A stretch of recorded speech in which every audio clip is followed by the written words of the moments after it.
हरिहन्तो भगवन्त इन्द्रमहिता सेधास्तसिद्धि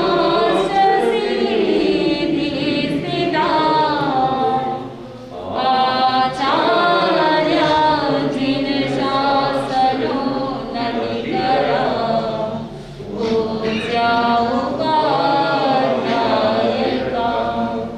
श्री सिद्धान्त सुपाठका मुनिवरा रत्नत्रया राधिका वञ्चैते परमेष्ठिनं प्रतिदिनं कुर्वन्तु नो मङ्गलम् कुर्वन्तु नो मङ्गलम्। राग द्वेष के विजेता मोक्ष मार्ग के प्रतिपादक चरण तीर्थंकर श्रमण भगवान महावीर स्वामी के चरणों में कोटि कोटि वंदन करते हुए एक भवावतारी चर्चा चक्रवर्ती भीष्म प्रतिज्ञाधारी अखंड बाल ब्रह्मचारी आचार्य सम्राट पूज्य श्री जयमल जी महाराज साहब के चरणों में कोटि कोटि वंदन। जय गच्छाधिपति व्याख्यान वाचस्पति उग्र विहारी वचन साधक 12वें पट्टेदार आचार्य श्री पार्श्वचंद्र जी महाराज साहब मेरे अनंत आस्था के आयाम मम जीवन उद्धारक परम पूज्य गुरुदेव डॉक्टर श्री पदम चंद्र जी महाराज साहब के चरणों में कोटि कोटि वंदन करते हुए सभी गुरु भगवंतों के चरणों में वंदन करते हैं। गुरुदेव की आज्ञा से आत्मबंधु अनंत अनंत ज्ञानी सर्वज्ञ सर्वदर्शी तीर्थंकर प्रभु महावीर स्वामी जिन्होंने संसार के भव्य प्राणियों को जिनवाणी के माध्यम से जिन बनने का मार्ग बताया। हर एक साधक चाहता है कि वो जिन बने और जिन बनने के लिए जीतना पड़ता है। किसको जीतना पड़ता है? राग को जीतना पड़ता है, द्वेष को जीतना पड़ता है, अपनी आत्मा को जीतना पड़ता है, कषायन से ऊपर उठना पड़ता है।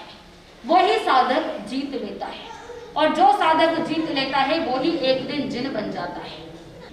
आत्मबंधु जिन बनने के लिए शुद्धता चाहिए और शुद्धि दो प्रकार की है, द्रव्य शुद्धि और भाव शुद्धि। पर्युषण पर्व के दौरान हर एक साधक चाहता है कि वो अपनी आत्मा की शुद्धि करे और द्रव्य शुद्धि की भी महत्वता है।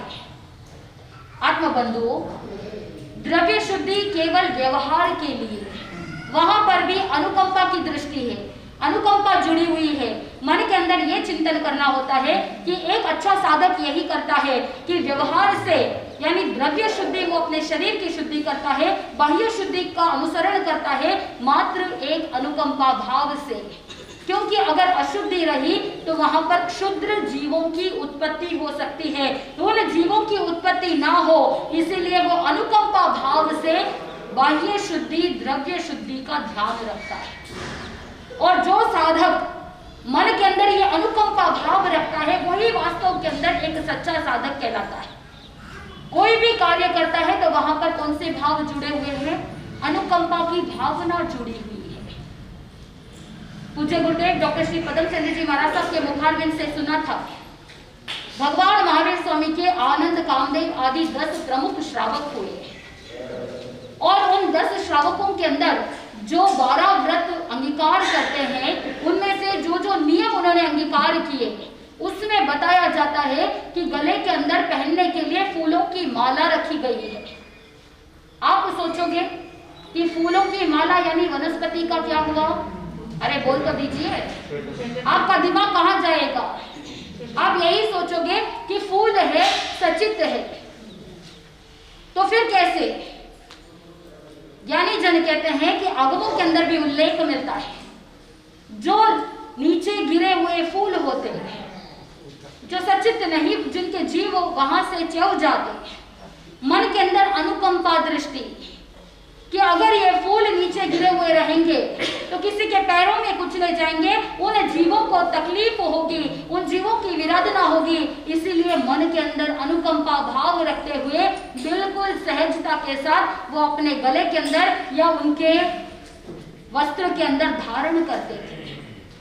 उस जमाने में जो फूलों को ग्रहण किया जाता वो अनुकंपा की दृष्टि से, और आज आप जो करते हो वो किस दृष्टि से करते हो? आप दिखावे के लिए करते हो। शादी ब्याह होता है, कितने सारे फूलों की हिंसा हो जाती है, लोग व्यापार के लिए करते हैं। उस जमाने के अंदर अनुकंपा दृष्टि थी। आप दिखावे के लिए कर रहे हो, वहां पर कोई अनुकंपा भाव नहीं है। इसीलिए ज्ञानी जन कहते हैं आपकी हर एक एक्टिविटी के अंदर अनुकंपा भाव अगर जुड़ जाएगा तो द्रव्य शुद्धि भी हो जाएगी और भाव शुद्धि भी हो जाएगी। आपकी हर एक क्रिया में भी पुण्य उपार्जन करने का लक्ष्य रहेगा। वहां पर आनंद कामदेवादी श्रावक के मन में अनुकंपा की भावना थी तो वहां पर पुण्य बढ़ा कि पाप बढ़ा? क्या बढ़ा? पुण्य बढ़ा। और वही आप करो तो पुण्य बढ़ेगा कि पाप बढ़ेगा? चिंतन कीजिए कि आपके भाव अगर शुद्ध रहेंगे तो वहां पुण्य बढ़ेगा। घर गृहस्थी में रहते हुए भी आप पुण्य उपार्जन कर सकते हो। आप भोजन तो वैसे के वैसे बना रहे हो, बना रहे हैं कि नहीं बना रहे हैं? क्यों बना रहे हैं? किसके लिए बना रहे हैं? कुछ ऐसे भी लोग होते हैं दिन में 3 बार भोजन तैयार करते हैं तो बहुत सारा आरंभ समारंभ होता है, जीवों की हिंसा होती है। इसलिए कुछ ऐसे भी महिलाएं होती है सुबह खाना बना देते हैं, तीनों टाइम उसी को चलाते हैं। इसे आलस कहते हैं। उद्गलों का परिणमन हो जाता है, आहार विकृत हो जाता है जिससे और ज्यादा बीमारियां फैल जाती है। तो पुण्य नहीं बढ़ेगा, वहां पर उल्टा आपकी भावनाएं नेगेटिव हो जाएगी। ज्ञानी जन कहते हैं कि जो गर्म उद्गल का आहार करता है उस जमाने के अंदर बहुत मनोहर के साथ गरम गरम भोजन करवाया जाता। मन के अंदर एक पॉजिटिव विचार था, पॉजिटिव चिंतन था कि अगर भोजन शुद्ध रहेगा, शरीर का साधन व्यवस्थित रहेगा, बीमारियां नहीं रहेगी तो धर्म आराधना भी व्यवस्थित हो सकती है। हर क्रिया के अंदर सरलता, हर क्रिया के अंदर अनुकंपा की भावना। आप जो भोजन तैयार करते हो उसके अंदर मन के अंदर शुद्धता पहले लानी होगी। लाचारी, मजबूरी है, संयम नहीं ले पा रही हूं इसीलिए गृहस्थ में हूं। क्यों गृहस्थ में है?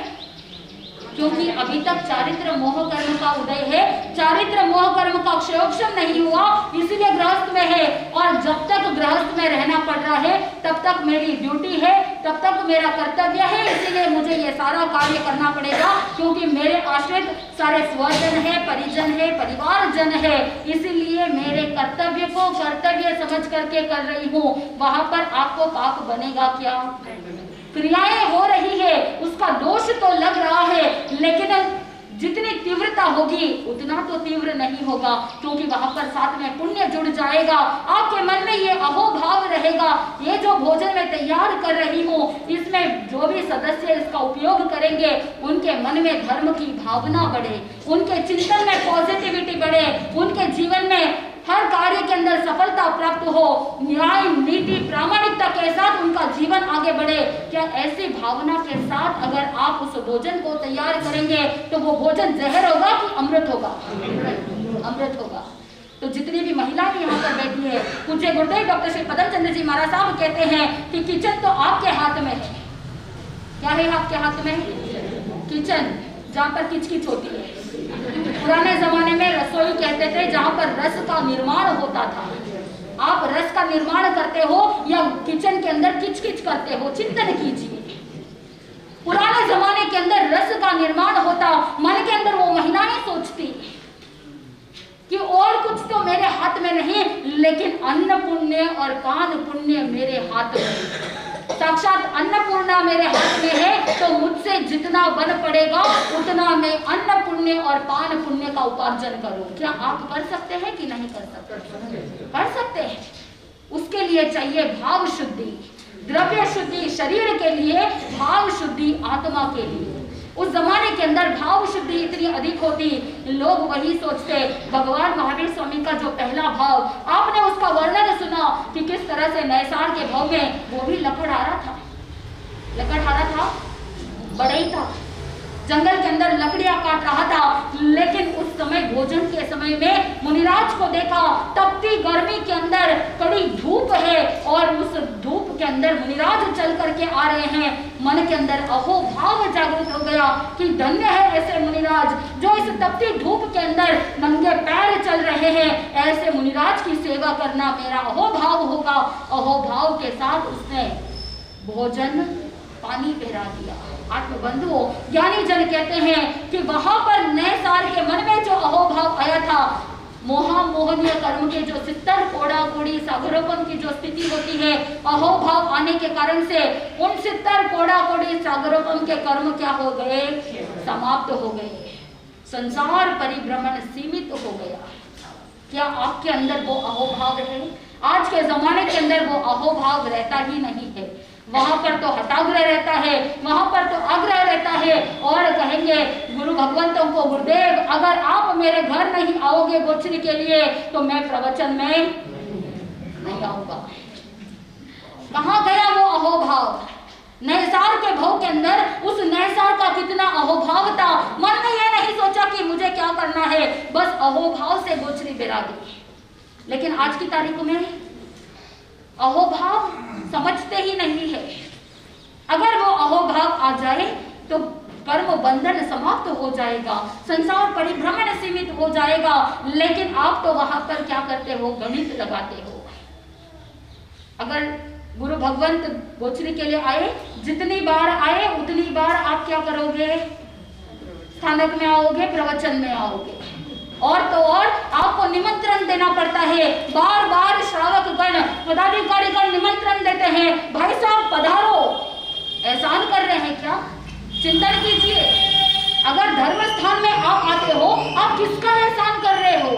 आपके आत्मा की भलाई अगर आप चाहते हो तो स्वयं को आना पड़ेगा। अगर नहीं आ रहे हैं तो स्वयं के कर्म है। इन पर्व पर्युषण के दिनों में आपको अपनी आत्मा की शुद्धि करनी है, और आत्मा की शुद्धि होगी आलोचना से।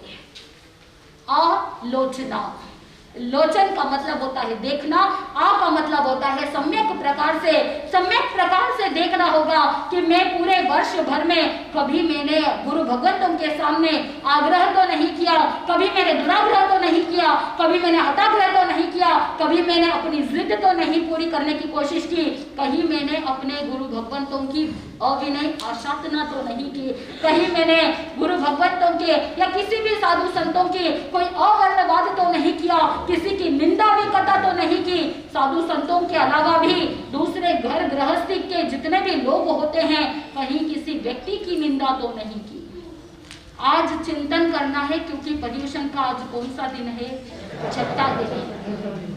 अब नहीं किया तो फिर कब करोगे? आत्मबंधुओं, पूरे वर्ष भर में जितने भी निंदा की, विकटा की, जो भी पाप किए, जो भी दोष लगे, उन सब का क्या करना है? सम्यक प्रकार से देखना है। केवल तोता रटन की तरह पाठ पढ़ना नहीं है। मन के अंदर चिंतन करो, कभी मैंने ऐसे कोई कटु शब्द कह दिए जिनके दिल को चुभन महसूस हो गई। आत्मबंधुओं, जैन महाभारत के अंदर एक प्रसंग आता है। उस महाभारत के प्रसंग के अंदर जब महाभारत का युद्ध समाप्त होता है, पांडवों ने देखा युद्ध समाप्त हो गया, और युद्ध भूमि जो कुरुक्षेत्र थी, घमासान युद्ध, खून की धाराएं बह गई, और वो धरती, कुरुक्षेत्र की धरती खून पी पी करके मिट्टी लाल हो गई। पांडवों के मन में बड़ा पश्चाताप हुआ। खून की नदियां बह गई, कितनी हिंसा हो गई। जो सम्यक भी होता है वो पाप को पाप समझता है, और जो सम्यक भी होता है वो पाप करते समय भी पश्चाताप की भावना रखता है, और पाप करने के बाद प्रायश्चित करता है। पांडवों के मन में भी पश्चाताप की भावना थी, क्योंकि निकट भव में मोक्ष जाने वाले थे, चरम शरीर थे, उसी भव में मोक्ष जाने वाले ऐसे सम्यक भी थे, लेकिन जानते थे राजधर्म है, कर्तव्य धर्म है, सब कुछ जान करके भी युद्ध करना पड़ा, और उसी युद्ध के कारण से इतने सारे जीवों का घमासान हो गया। मन के अंदर बड़ा पश्चाताप हो रहा है। हमको अपनी आत्मा की शुद्धि करनी है, पापों की आलोचना करनी है, पापों का प्रायश्चित करना है, कुछ तो उपाय ढूंढना होगा जिससे आत्मा की शुद्धि हो। कोई कुछ उपाय बताते, कोई कुछ उपाय बताते। ज्योतिषी के पास जाओगे तो कहेंगे अमुक अमुक नक्षत्र में अमुक अमुक धान का दान कर देना, भक्षण कर देना, अनेक अनेक प्रकार के उपाय बता देंगे। ज्योतिषी के पास जाओगे तो अलग उपाय मिलेगा। किसी प्रकार के अलग अलग गुरुएं कितने सारे होते हैं, चाहे वो व्यवहारिक गुरु हो या आजीविका के लिए जो शिक्षा गुरु होते हैं, या आध्यात्मिक क्षेत्र में आगे बढ़ाने के लिए जो धर्म गुरु होते हैं। हर एक जीवन के अंदर अनेक प्रकार के गुरु होते हैं, किसी के उपकार को कभी भी मत भूलना, हर एक व्यक्ति, हर एक गुरु अपने अपने क्षेत्र में अहम भूमिका निभाते हैं। आप जिसको पूछोगे वो उनके अनुसार अलग अलग उपाय बता देंगे। पंडित के पास जाओगे तो पंडित अलग अलग उपाय बता देंगे। जब ज्योतिषी के पास गए, उन्होंने कहा अमुक नक्षत्र में अमुक दान दे देना, आप तो कहोगे कि हम जैन है, जैन इन सब में मानता नहीं। कहोगे कि नहीं कहोगे? कहोगे। सूर्य प्रज्ञप्ति, चंद्र प्रज्ञप्ति उठा करके देखना, वहां पर वर्णन मिलता है अमुक अमुक नक्षत्र में अमुक अमुक वस्तु का दान देना चाहिए, पूरा वर्णन मिलता है। थानाक सूत्र के अंदर भी वर्णन मिलता है कौन से नक्षत्र में ज्ञान उपार्जन करने से ज्ञान की वृद्धि होती है, कौन से नक्षत्र में ज्ञान सीखने से ज्ञान बढ़ता है, और कौन से नक्षत्र में ज्ञान सीखने से ज्यादा कुछ लाभ नहीं मिलता। सब कुछ वर्णन मिलता है, उन सभी का प्रभाव भी मिलता है। अब पांडव भी गए पंडितों के पास, पंडितों ने कहा अमुक अमुक इतने इतने तीर्थ की यात्रा कर लेना। आप भी क्या करते हो? आप भी करते हो कि नहीं करते हो तीर्थ यात्रा? आप भी तीर्थ यात्रा करते हो। तीर्थ यात्रा के लिए न जाने कहां कहां चले जाओगे, और आज के जमाने में तीर्थ यात्रा तो एक फैशन बन गया है। वहां पर जो अहोभाव होना चाहिए, जो ऐसे क्षेत्र जो ऊंचाई पर होते हैं, वहां पर पुद्गलों का प्रादुर्भाव बहुत पॉजिटिव होता है, ध्यान साधना के लिए उत्तम स्थान माना जाता है। इसीलिए तीर्थंकर भगवंत भी ऐसे ऊंचाई पर जाकर के एकांत में, जहां पर हवा शुद्ध है, जहां पर कोई विचारधारा नहीं हो सकती, माइंड ऑटोमेटिकली नल स्टेट में पहुंच जाता है, उसके लिए अलग से मेहनत करने की जरूरत नहीं पड़ती। यहाँ पर बैठे बैठे ध्यान करोगे तो मेहनत करनी पड़ती है। पहले आप सभी लोगों से दूर होने की कोशिश करोगे, कंप्लीट साइलेंस के लिए प्रयास करोगे, संपूर्ण रूप से शांत हो जाए, उसके बाद श्वासोश्वास पर ध्यान केंद्रित करते हो। ऐसे करने के बावजूद बहुत बार सैकड़ों विचार, हजारों विचार आ जाते हैं, ध्यान के अंदर मन टिकता ही नहीं है। लेकिन वो सारे स्थल ऐसे हैं जहां पर ऊंचाई पर, जहां हवा भी इतनी शुद्ध है, ऑक्सीजन इतना अच्छा है कि वहां पर ज्ञानी जन कहते हैं सहज में आत्मा शुद्धता की ओर चली जाती है, हमारा अवचेतन मन ऑटोमेटिकली ट्रांस लेवल में चला जाता है। अलग से मेहनत करने की बिल्कुल भी आवश्यकता नहीं है। उस जमाने के अंदर उन ऊंचाइयों के स्थानों पर मात्र ज्ञान साधना के लिए जाए जाते थे कि अंतिम क्षणों के अंदर वो अपना समय आत्म साधना में व्यतीत करते, इसीलिए ऐसे ऊंचाई स्थल पर जाते थे। और आप क्या करते हो? वहां पर जाकर के ध्यान साधना करना तो दूर, आप पिकनिक मनाने जाते हो। ज्ञानी जन कहते हैं कि जो तीर्थ क्षेत्र होते हैं वहां पर आज भी पुद्गल इतने ही पॉजिटिव है।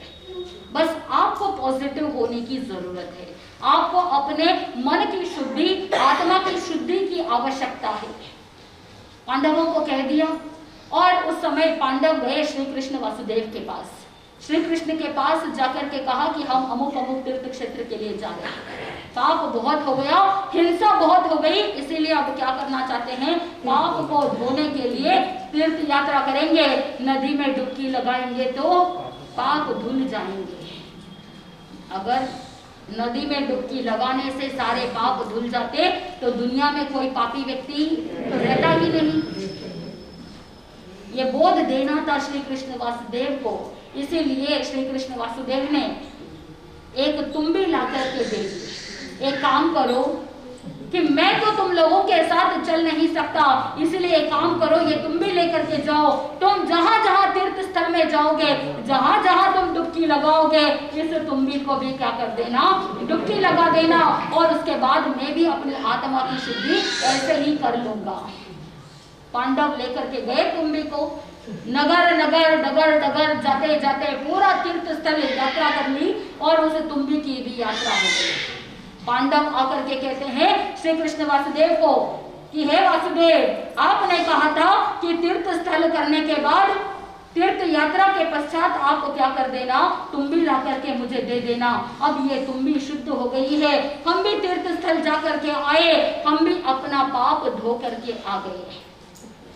श्री कृष्ण वासुदेव बोध देना चाहते थे। क्योंकि वो कर्म योगी थे। उनके अंदर वो ताकत थी, उनके अंदर वो शक्ति थी, योग क्रिया के माध्यम से वो बहुत सारी चीजें कर सकते थे।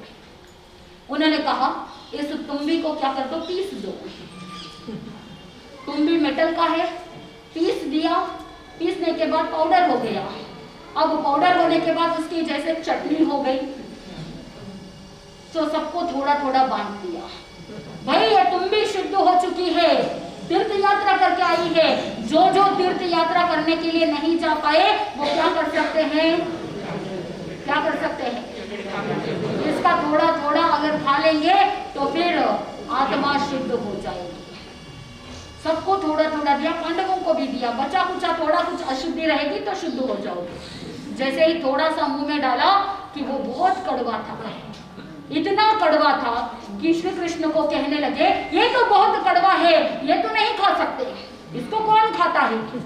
उस समय श्री कृष्ण ने कहा इतने सारे तीर्थ स्थलों में जाने के बावजूद इसका कड़वापन नहीं गया तो फिर तुम्हारी आत्मा के अंदर जो पाप कर्म लगे हुए हैं वो कैसे धुल जाएंगे। अगर आत्मा की शुद्धि करनी है तो पश्चाताप करना होगा, अगर आत्मा की शुद्धि करनी है तो प्रायश्चित करना होगा, तपस्या ज्ञान ध्यान साधना करनी होगी, नहीं तो ऐसे ही घूम फिर के आने से कुछ होने वाला नहीं।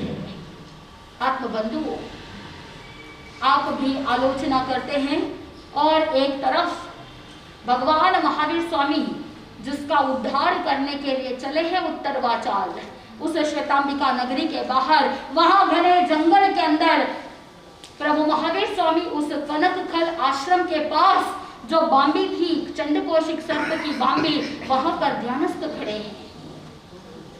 आप आलोचना करते हैं, आत्मशुद्धि के लिए तैयारी कर रहे हैं, लेकिन यहाँ पर किसी एक आत्मा की शुद्धि होनी बाकी है। प्रभु महावीर स्वामी की उस अमृत दृष्टि से चंडकोशिक की विष दृष्टि समाप्त हो चुकी और वो अपने पूर्व भव को देख रहा है। पूर्व भव में श्रवण था और पूर्व भव के अंदर क्रोध के कारण से सिर पिल्लर के पास फूट गया और वो लहूलुहान होकर के क्रोध के आवेग में ही काल कर गया।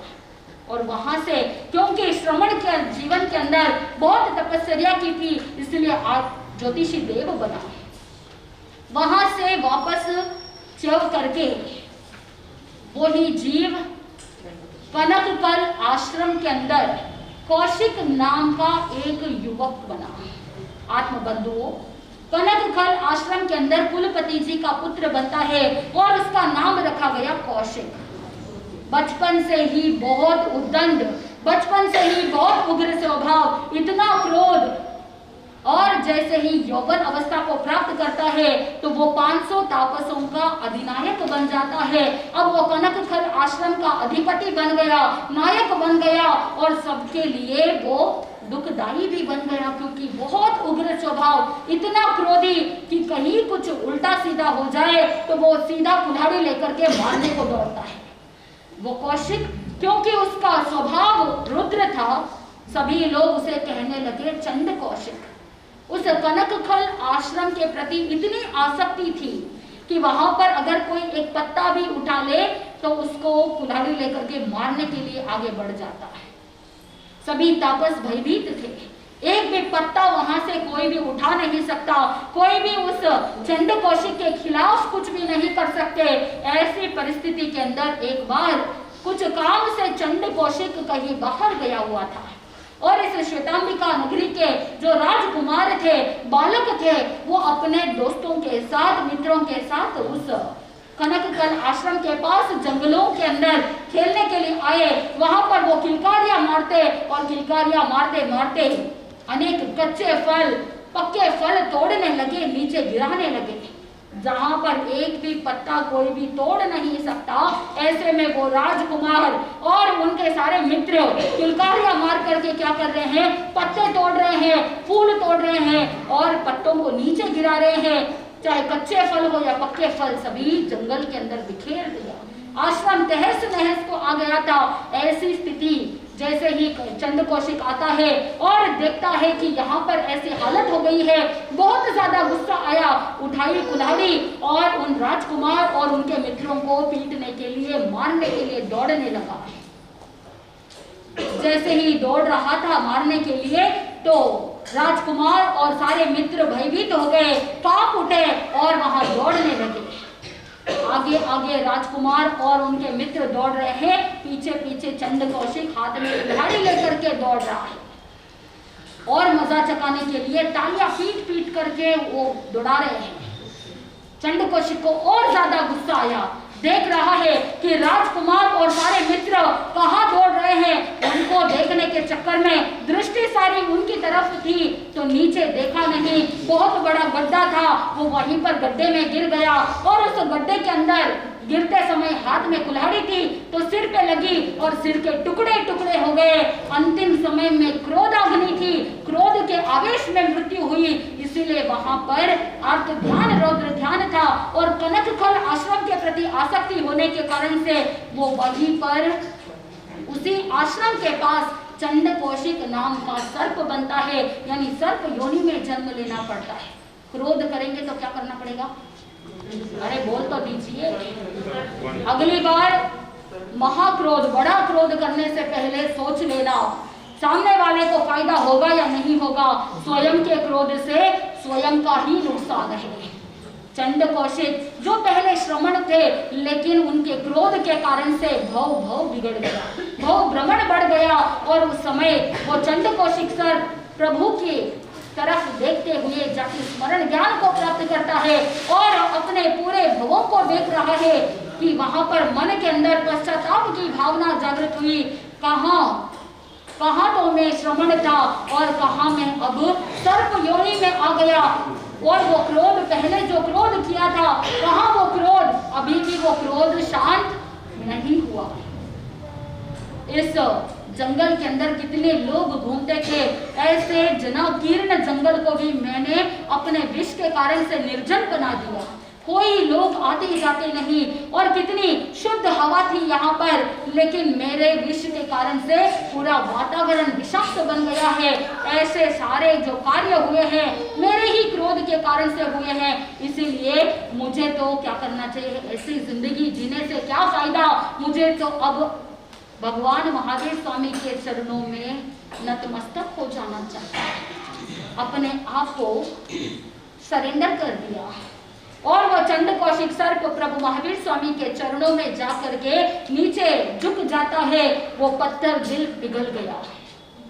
भगवान महावीर स्वामी के चरणों में वो झुक जाता है और प्रभु की साक्षी से वो आजीवन अनशन ग्रहण कर लेता है और अपनी बांबी के अंदर सिर डाल देता है। मन में ये विचार करता है कि मेरी दृष्टि से विष निकलता है, किसी जीव को नुकसान होगा, किसी जीव की पुनः हिंसा होगी। आत्मबंधु, सिर्फ सिर का हिस्सा बिल के अंदर है और बाकी पूरा शरीर बाहर था। वो बिल्कुल हलन चलन नहीं कर रहा है। एक जगह पर सारा आहार का त्याग करके, चारों प्रकार के आहार का त्याग करते हुए अनशन कर लिया है, संकल्प सुदृढ़ बना लिया और मन के अंदर अहोभाव के साथ प्रभु के चरणों में नतमस्तक हो गया। आत्मबंधु, भगवान महावीर स्वामी जब जंगल की तरफ जा रहे थे तो आपने सुना था पहले के कथानक में कि जो गोपालक थे, जो ग्वाले थे, उन्होंने भगवान को मना किया था कि यहाँ मत जाइए, यहाँ पर चंड कौशिक सर्प रहता है, मरणांतिक कष्ट उत्पन्न होने वाला है। तो जब भगवान महावीर स्वामी अविचल भाव से जब जा रहे थे तो इनको जिज्ञासा हुई, देखते हैं कि क्या करते हैं, जीवित रहेंगे या मर जाएंगे। इस जिज्ञासा के कारण से वो जो ग्वाले थे, गोपालक, दूर रह करके पेड़ के पीछे एक टक खड़े होकर के देख रहे थे। जब देखा कि भगवान महावीर स्वामी जो थे, ये महात्मा ना हिलते हैं ना डुलते हैं, अपने ध्यान के अंदर तल्लीन है, ये तो जीवित है, इनको तो कुछ भी नहीं हुआ। और देखा कि वो जो चंड कौशिक सर्प था वो भी आधा बिल के अंदर चला गया है, पूरा बाकी शरीर बाहर है और हिलडुल नहीं रहा। तो जिज्ञासा बढ़ गई। आकर के भगवान के नजदीक आकर के देखा भगवान सकुशल मंगल है और इधर देखना यह था कि सर्प जीवित है या सर्प को कुछ हो गया या वो नुकसान पहुंचाएगा। उस जिज्ञासा से लकड़ी लेकर के हिलाने की कोशिश की और वो तो निश्चल था, उसने तो संकल्प कर लिया था, तय कर लिया था कि मैं किसी को कुछ भी नुकसान अब और नहीं पहुंचाऊंगा। ऐसे परिस्थिति के अंदर जब उन ग्वालों ने देखा कि सारा उपसर्ग टल गया है, सारा उपद्रव समाप्त हो गया है, ऐसे में फिर वो ग्वाले गांव के अंदर जाकर के लोगों को कहते हैं अब सब कुछ ठीक है, अब मार्ग खुल गया है। जैसे ही समाचार गांव में पहुंचे, लोगों का आना जाना शुरू हो गया। सभी लोग प्रभु महावीर स्वामी की जय जयकार कर रहे हैं कि देखो ये कैसे महापुरुष है जिनके कारण से ये उपद्रव भी शांत हो गया। जो लोग एक समय में उस नागराज को मारने के लिए तैयार थे, आज उसी नागराज को लोग पूज रहे हैं। कोई दूध डाल रहा है, कोई शक्कर चढ़ा रहा है, कोई तिलक कर रहा है। और उस गांव से निकलते समय जंगल के बीच रास्ते में कुछ महिलाएं घी बेचने के लिए जाती तो घी भी उसके ऊपर चढ़ा देती। दूध, घी, शक्कर आदि के कारण से बहुत चींटियां आई और वो सारी चींटियां उस चंडकोशिक के सर्प को बींध देती है। शरीर की छलनी छलनी हो गई, ऐसे में भयंकर वेदना हो रही है। लेकिन वो चंडकोशिक सर्प संकल्प कर चुका था कि मैं अब हिलूंगा डुलूंगा नहीं। अगर मैं हिलूंगा तो यहाँ पर जितने भी चींटियां हैं उनका क्या हो जाएगा, उनकी हिंसा हो जाएगी। इसीलिए बिना हलन चलन किए बहुत संभाव के साथ वहां रह जाता है।